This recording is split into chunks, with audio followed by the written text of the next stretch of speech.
Hi friends, आज मैं फिर आप लोगों के लिए मखाने से जुड़ी कुछ जानकारी लेकर आई हूँ कि आप किस तरह से बिहार में मखानों का बिजनेस कर सकते हैं। मखानों से जुड़ा मुनाफा और मखानों से जुड़ी बिक्री और मुनाफा कमा सकते हैं।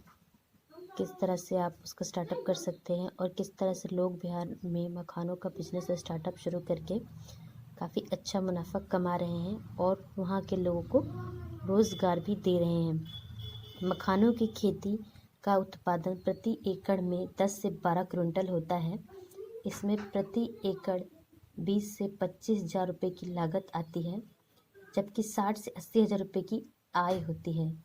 इस खेती के लिए कम से कम 4 फीट पानी की जरूरत होती है। इसमें प्रति एकड़ खाद की खपत 15 से 20 किलो होती है। मखाना की खेती में एक महत्वपूर्ण बात यह है कि एक बार उत्पादन के बाद वहाँ दोबारा बीज डालने की जरूरत नहीं होती। विदेशी मुद्रा कमाने वाला यह एक अच्छा उत्पादन है। इसका अंदाज़ा इसी से लगाया जा सकता है कि 6 साल पहले जहाँ लगभग 1000 किसान मखाने की खेती में लगे थे, वहीं आज ये संख्या 8500 से ऊपर हो गई है। मखानों का उत्पादन भी प्रति हेक्टेयर लगभग 50 से 55 हज़ार रुपये की लागत आती है।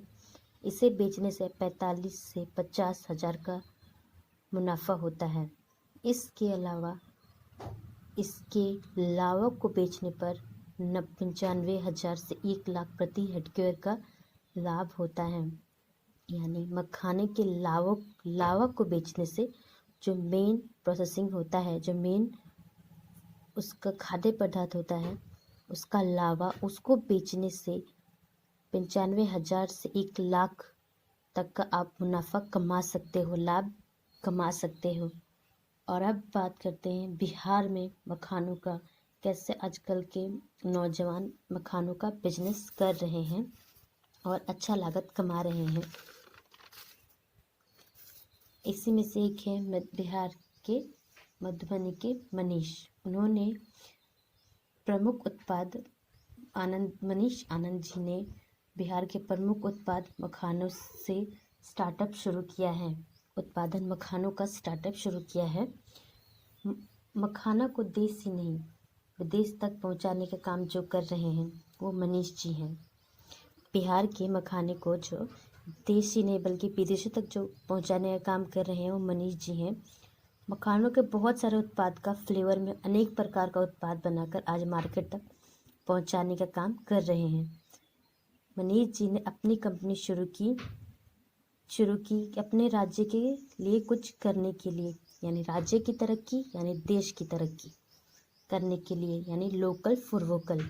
यानी अगर हमारा लोकल ग्रो करेगा तो हमारा देश ग्रो करेगा। करने के लिए उन्होंने फूड प्रोसेसिंग पर काम करने की सोची। मनीष जी ने फूड प्रोसेसिंग पर काम करने के लिए सोची, इसीलिए उन्होंने अपनी कंपनी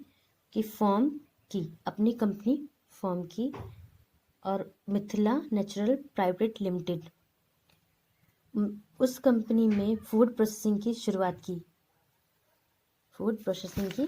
शुरुआत की और वो कुछ फूड अपने यहाँ ही गुणवत्ता देखने के लिए प्रोडक्ट करते थे और बाकी का वो वहाँ के किसानों से लोकल वहाँ का मटेरियल खरीदते और उसकी प्रोसेसिंग करके बाज़ार में बेचते हैं। देश के ही नहीं बल्कि विदेशों के बाज़ार में भी बेचते हैं।